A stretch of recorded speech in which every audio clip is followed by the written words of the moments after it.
जय जोहार साथियों, जय जोहार, जय आदिवासी, जय सेवा, जय भीम।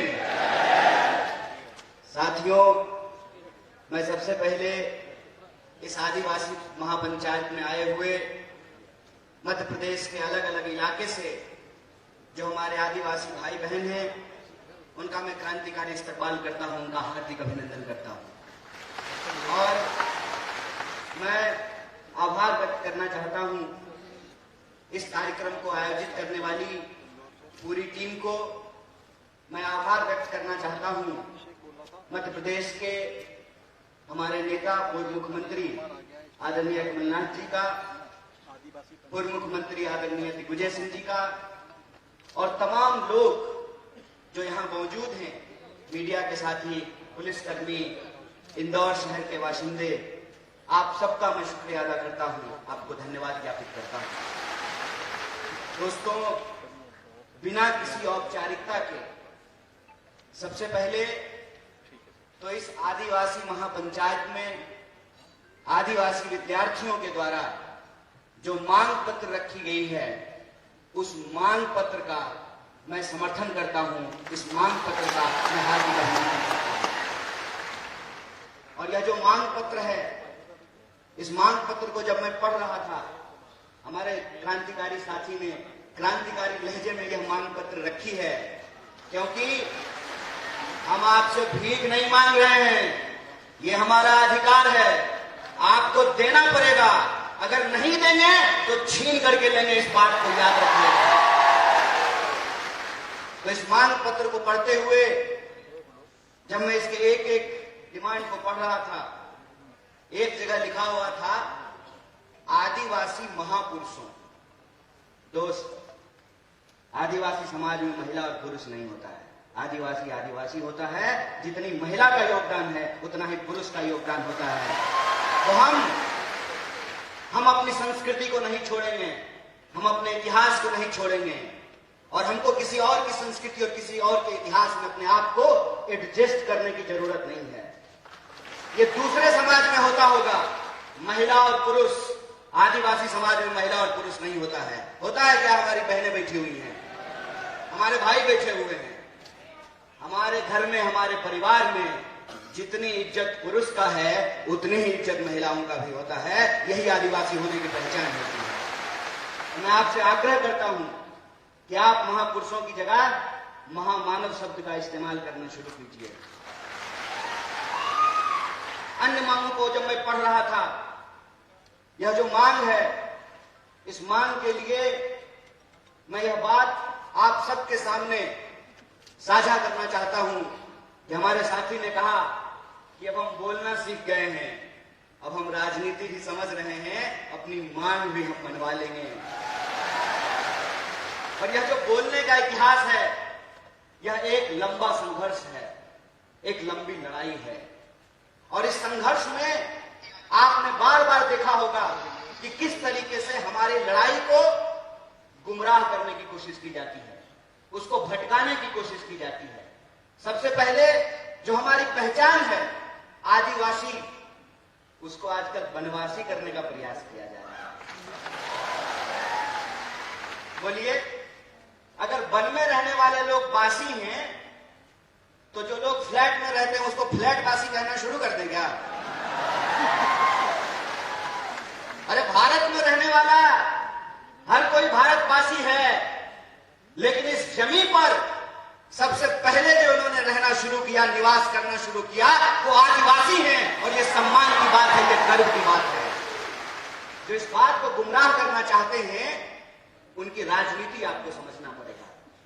उनकी राजनीति क्या है? उनकी राजनीति यह है कि आपका जंगल काटने के लिए आप कुल्हाड़ी का इस्तेमाल करते हैं, लेकिन उस कुल्हाड़ी में जो लकड़ी लगी होती है वो किसी पेड़ की ही लकड़ी होती है। यह जो राजनीति है, इस राजनीति को हमको समझना पड़ेगा कि हम किस दौर में आ जाकर के खड़े हैं। देश की महामहिम राष्ट्रपति आदरणीय द्रौपदी मुर्मू जी भी आदिवासी हैं, है कि नहीं है? और आपने टीवी में देखा होगा, बड़े जोर शोर से कीचड़ उछाला गया कि हम आदिवासियों का सम्मान नहीं करते हैं। बताइए, इस देश का इतिहास उठा करके देख लीजिए, पंडित जवाहरलाल नेहरू वो पहले व्यक्ति हैं जिन्होंने आदिवासियों के प्रतिनिधित्व को संविधान सभा में सुनिश्चित किया, और यह सुनिश्चित किया कि अंग्रेजों ने जिस तरीके से जंगल के कानून बना करके आदिवासियों को उनके जल जंगल जमीन से महरूम कर रहे हैं, जंगल जमीन पे पहला अधिकार आदिवासियों का होगा, ये पंडित जवाहरलाल नेहरू ने सुनिश्चित किया। आप इतिहास उठा करके देख लीजिए, और मैं प्रधानमंत्री की तरह इतिहास में फेल नहीं हूं, पूरा नंबर आया है हमको, इतिहास में पूरा नंबर आया है। इतिहास उठा करके देख लीजिए कि जिनको डीनोटिफाइड ट्राइबल्स कहा जाता था, अंग्रेजों ने, जो हमारे महान नेता थे, आपने तांत्या मामा का नाम सुना होगा, आपने जो है धरती आबा बिरसा मुंडा का नाम सुना होगा, ये जल जंगल जमीन की लड़ाई लड़ने वाले हमारे महामानव हैं, आदिवासियों के महान योद्धा हैं, और इनकी लड़ाई में मुक्ति का मार्ग था, इनकी लड़ाई में आजादी का मार्ग था। इस लड़ाई के चलते जो इस देश के मूल निवासी हैं, आदिवासी हैं, उनको ब्रिटिशर्स ने, अंग्रेजों ने क्रिमिनल घोषित कर दिया था। आपको इतिहास जानना चाहिए कि सबसे पहले पंडित जवाहरलाल नेहरू ने उसको डीनोटिफाइड किया, कहा कि वो क्रिमिनल नहीं है, इस धरती पे उनका पहला हक है, वो पहले नागरिक में पहले अधिकारी। कांग्रेस के इतिहास की बात करते हैं, आप मुझे बताइए, हमारे साथी ने बिल्कुल ठीक कहा, अगर आपका वोट और हमारा वोट एक नहीं हुआ होता, क्यों पत्रकार महोदय, आपका वोट और एडिटर का वोट एक नहीं होता, महिला और पुरुष का वोट एक नहीं होता, हेलीकॉप्टर पर उड़ने वाला और साइकिल पर चलने वाला का वोट अगर एक नहीं होता, तो जया साहब के पप्पा इंदौर का चक्कर लगा रहे होते। सुने हैं डैडी जी घूम रहे हैं आजकल जया साहब के, क्यों घूम रहे हैं? ये वोट का अधिकार आपको कैसे मिला है? ये वोट का अधिकार आपको थाली में परोस करके गिफ्ट नहीं मिला है, इसके लोगों ने संघर्ष किया है, इसके लोगों ने अपनी जान की कुर्बानी दी है। और आजादी का मतलब होता है कि किसी भी मनुष्य को, किसी भी मनुष्य के ऊपर शोषण करने का कोई अधिकार नहीं है, यह आजादी का मतलब होता है। और यही जो आजादी का मतलब है, इस मतलब को हमारे देश के संविधान की प्रस्तावना में लिखा गया है। क्या लिखा गया है? हम भारत के लोग, भारत में रहने वाला, चाहे हिंदू हो, मुसलमान हो, सिख हो, ईसाई हो, बुद्धिस्ट हो, जैनी हो, पारसी हो, यहूदी हो, हर कोई भारतवासी है ना। जब भारत में रहने वाला हर कोई भारतवासी है, तो चाहे गोंड हो, भील हो, उरांव हो, सभी लोग आदिवासी हैं। यह एकता हमको समझनी पड़ेगी, यह एकता हमको बना करके रखनी पड़ेगी। इनकी चालाकी आपने देखी, एक दूसरे से लड़ा रहे हैं। ये क्यों लड़ा रहे हैं? ये इसलिए लड़ा रहे हैं ताकि हमारी शक्ति आपस में बट जाए। मणिपुर जल रहा है, मणिपुर में मणिपुर के रहने वाले लोग को ही आपस में लड़ाया जा रहा है, और सरेआम आपके रूंगटे खड़े हो जाएंगे। यहां बैठी हुई महिलाओं से मैं हाथ जोड़ करके माफी मांगता हूं, बतौर पुरुष हमने ऊपर आपके ऊपर बहुत सारा अत्याचार किया है, इसके लिए हाथ जोड़ करके हम आपसे माफी मांगते हैं। शर्म आती है, शर्म आती है कि आजादी के 75 साल बाद भी बदला निकालने के लिए निर्वस्त्र होकर के आप एक महिला को घुमा रहे हैं, और आप कहते हैं कि हमने आदिवासी महिला को राष्ट्रपति बनाया है।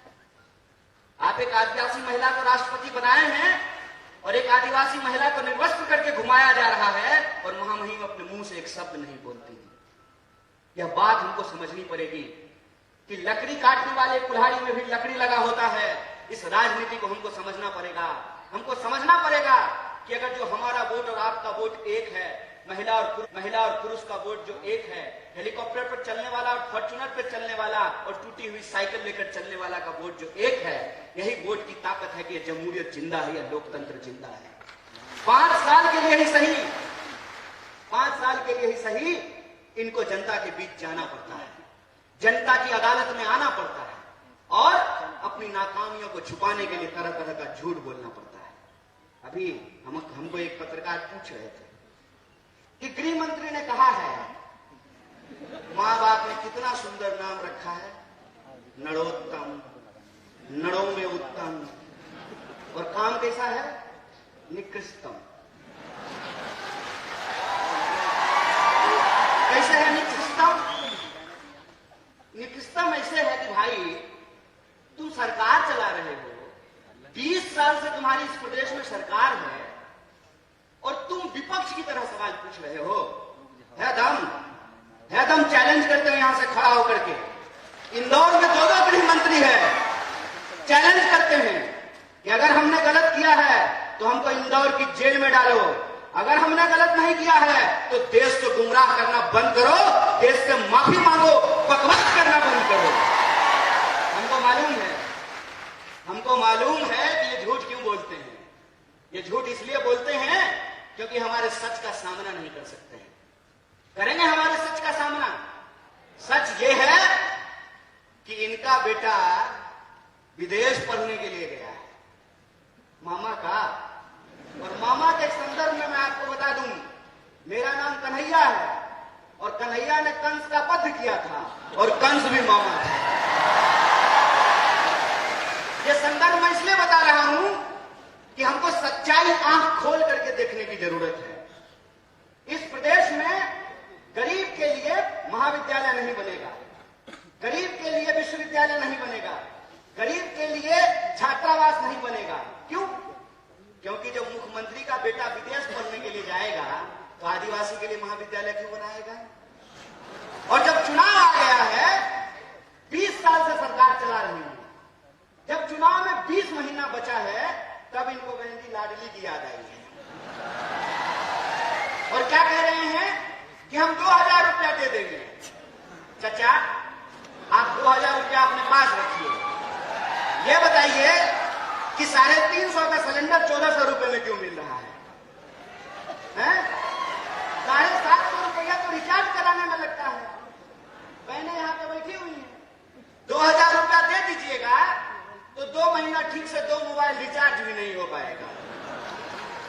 ठगते हैं, ठग रहे हैं हमको। आपका खेल हम समझ रहे हैं, आपका खेल हम समझ रहे हैं कि आप हमारे आंख में धूल झोंक करके हमारी संपत्ति, हमारा रिसोर्स हमसे छीन रहे हैं। और जब हम अपने जल जंगल जमीन की बात करते हैं तो ये हमारे ऊपर तरह तरह का आरोप लगाते हैं। कहते हैं जल जंगल जमीन की बात करने वाले लोग अर्बन नक्सल होते हैं। हाय रे गृह मंत्री, बड़ी दया आती है आपको। 2 बार की सरकार है इनकी, 20 साल से मध्य प्रदेश में सरकार चला रहे हैं और मेरे पिताजी मुख्यमंत्री नहीं थे, ना प्रधानमंत्री थे। मैं एक साधारण परिवार का लड़का हूं, लेकिन मेरे पास महात्मा गांधी की तरह, बिरसा मुंडा की तरह, शहीद आजम भगत सिंह की तरह, डॉक्टर बाबा साहब भीमराव अंबेडकर की तरह सच की ताकत है। इस बात को याद रखिएगा। अरे पूरी ताकत लगा लीजिए। आप हमारी सच्चाई को नहीं बदल सकते हैं। हम सच के लिए लड़ रहे हैं, हम अपने लोकतांत्रिक अधिकार के लिए लड़ रहे हैं। और लोकतंत्र का क्या मतलब होता है? लोकतंत्र का मतलब यह होता है कि जैसे मुख्यमंत्री के बेटा का वोट एक होता है, उसी तरह से आदिवासी के बच्चा का भी वोट एक होता है। अगर मुख्यमंत्री के पास पैसा है, वो अपने बच्चे को विदेश भेज सकता है, तो हम भी इस देश में टैक्स देते हैं। हमारे बच्चों के लिए भी अच्छी शिक्षा की व्यवस्था होना चाहिए, अच्छा अस्पताल होना चाहिए, अच्छी सड़कें होनी चाहिए, महिलाओं की सुरक्षा होनी चाहिए। ये हमारा हक है। और जब हम अपना हक मांगते हैं तो हमारी बात को गुमराह करने की कोशिश करते हैं, लेकिन हम गुमराह होने वाले नहीं हैं। इनका खेल हम समझते हैं। हम आपके टैक्स के पैसे से, आपके टैक्स के पैसे से हमने पीएचडी की है, हमने आपका नमक खाया है। और हम नमक हराम नहीं है, हम नमक हलाल हैं। और हम आपके साथ यह नमक का वादा करते हैं क्योंकि हम महात्मा गांधी की पार्टी से हैं। और महात्मा गांधी ने नमक का आंदोलन कराया था और अंग्रेजों को धूल चटाया था। इस बात को हम इनको याद दिलाना चाहते हैं। अगर हम इस देश को अंग्रेजों से मुक्ति दिला सकते हैं तो अंग्रेजों की चापलूसी करने वालों से भी मुक्ति दिला सकते हैं। हमारे स्कूलों को बंद करके, हमारे छात्रावासों को बंद करके, तरह तरह का भर्ती घोटाला करके, घोटाला खत्म ही नहीं हो रहा है। रोज नया घोटाला पैदा हो जाता है। अभी जो नया घोटाला आया है उसका नाम है पटवारी घोटाला। और मैं वीडियो देख रहा हूं, वीडियो में जो पटवारी घोटाला नहीं, पटवारी परीक्षा की जो टॉपर है उसको पूछा कि मध्य प्रदेश का राजधानी कहां है, तो बोली दिल्ली। हम बोले बिल्कुल ठीक बात है। आजकल मध्य प्रदेश में सारा कंट्रोल दिल्ली से ही चल रहा है। बेचारे नरोत्तम मिश्रा जी, उनको फिल्म का बड़ा इंटरेस्ट है, अक्सर दीपिका पादुकोण को देखते रहते हैं। दीपिका पादुकोण क्या पहनी है? अरे राज्य चला लो यार, गृह मंत्री हो, तुम्हारे राज्य में सबसे ज्यादा महिलाओं के खिलाफ अत्याचार हो रहे हैं, सबसे ज्यादा आदिवासियों के खिलाफ अत्याचार हो रहे हैं, राज्य समझ में नहीं रहा है। कहते हैं ना, घर में नहीं दाने, अम्मा चली भुनाने। पहले अपना राज्य तो चला लीजिए। आए दिन घोटाले होते रहते हैं और पूरा कंट्रोल। पहले इनको मुख्यमंत्री बनने का मन था, मुझे भी सूत्रों से पता चला है। क्या चीज है? मीडिया के लोग यहाँ बैठे हुए हैं, बोलिए ना, डरिए मत। अरे लोकतंत्र है, सबको बोलने का हक है। अरे हम लोग तो एक नारा लगाते हैं, जगह है कितनी जेल में तेरे, देख लिया है देखेंगे। कितने लोगों को जेल में डाल देंगे? सच बोलिए, सच की ताकत होती है। पहले इनको कहा कि ऐसे ही उल जलूल बात किया करो, सोशल मीडिया पे पॉपुलर हो जाओगे। और जैसे पटवारी की परीक्षा की टॉपर को मध्य प्रदेश की राजधानी दिल्ली लगती है, इनको भी सत्ता का केंद्र आजकल दिल्ली लगता है।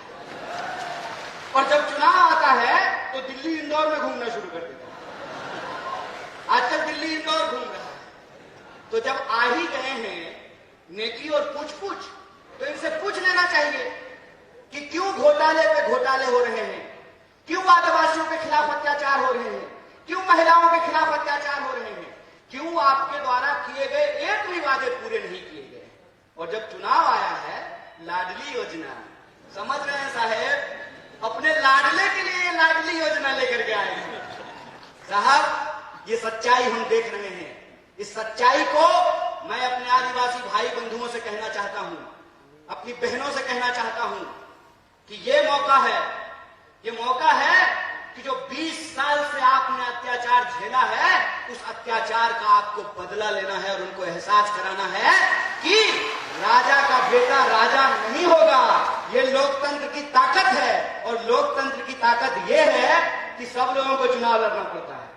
कमलनाथ जी भी चुनाव लड़ते हैं, दिग्विजय सिंह जी भी चुनाव लड़ते हैं, और नरोत्तम मिश्रा को भी लड़ना पड़ता है। एक उदाहरण आप मुझे सोच करके बताइए।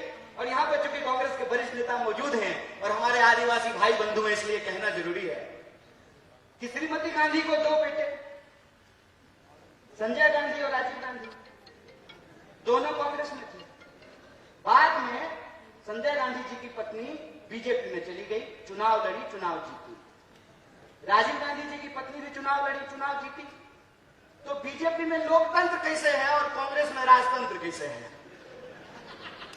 वहां जो बहुत चुनाव जीती तो वो लोकतंत्र है, और श्रीमती गांधी की यहां जो बहुत चुनाव जीते तो यह राजतंत्र है। हाय रे बेईमान, बेशर्मी देखे हो, बेशर्मी। अरे ये कांग्रेस पार्टी ही है जिस पार्टी ने इस देश में जमहूरियत को स्थापित किया है। और ये जमहूरियत की ताकत है कि राहुल गांधी जब अमेठी से चुनाव जीतते हैं तो इनके नजर में वो राजतंत्र है, और वो मैडम जो है, सास जो कभी बहू थी, है ना, वो जब अमेठी से चुनाव लड़ी है तो लोकतंत्र है। हाय रे चोरी। मैं तो यही कहता हूं कि अगर इस देश में पंडित जवाहरलाल नेहरू नहीं होते ना, तो नरेंद्र मोदी भी देश के प्रधानमंत्री नहीं हो पाते। अगर इस देश में गांधी नहीं होते, इस देश में अगर भगत सिंह नहीं होते, इस देश में अगर बिरसा मुंडा नहीं होते, इस देश में अगर डॉक्टर बाबा साहब भीमराव अंबेडकर नहीं होते, तो एक आंगनबाड़ी का बेटा खड़ा होकर के 2 मुख्यमंत्री के सामने भाषण नहीं दे रहा होता। ये लोकतंत्र है, और इस लोकतंत्र की ताकत को आपको समझना पड़ेगा। इसीलिए मैं अपने आदिवासी भाइयों और बहनों से कहना चाहता हूं कि जो आपका मांग पत्र है, ये मांग पत्र कोई ऐसे नहीं मानने वाला है। ये मानेगा आपके वोट की ताकत से, और आपको अपने वोट की ताकत दिखानी है। और 20 साल का ये जो घोटालों का राज है, इस घोटाले मुसलमानों के राज को आपको समाप्त करना पड़ेगा। बोलिए कीजिएगा कि नहीं कीजिएगा? पीछे से ए भाई, करना है ना, बदलना है ना? अगर बदलना है तो मैं सहमत हूं इस बात का कि समाज में बदलाव सिर्फ पार्टी से नहीं होती है, समाज में बदलाव समाज के सहयोग से होता है। इसीलिए कांग्रेस पार्टी अपने दम से चुनाव लड़ेगी, कांग्रेस के कार्यकर्ता अपने दम से चुनाव लड़ेंगे, लेकिन मध्य प्रदेश के एक एक नागरिक को अपने हक और अधिकार के लिए और 20 साल से जिनके सत्ता का अहंकार है, उस अहंकार को चकनाचूर करने के लिए इस सत्ता को इनको कुर्सी से बेदखल करना पड़ेगा, इनको हराना पड़ेगा। और ये सवाल इनसे पूछना पड़ेगा कि उधर उधर की बकवास बंद करो, ये बताओ कि हर साल 2 करोड़ नौकरी क्यों नहीं पैदा हुई? ये बताओ कि हमारे खाते में 15 लाख रुपया क्यों नहीं पहुंचा? ये बताओ कि आए दिन महिलाओं के ऊपर बलात्कार क्यों हो रहा है? क्यों दलितों के ऊपर अत्याचार हो रहा है? क्यों आदिवासियों के ऊपर अत्याचार हो रहा है? और यहाँ हमारे सिपाही लोग खड़े हैं, एमएलए साहब को पेंशन मिलेगा, कांस्टेबल को नहीं मिलेगा। ये ठीक बात है? तो पूछिएगा अगली बार मामा को कि मामा हम भी जो है डंडा नहीं चलाएंगे, अगर आपको पेंशन मिलेगा ना तो हमको भी ओल्ड पेंशन स्कीम देना पड़ेगा, हमको ये लागू करना पड़ेगा। और ये जो मांगे हैं, ये मांगे इस प्रदेश की मांग है, इस मांग को इनको मांगना पड़ेगा। और नॉर्मलाइजेशन के नाम पे,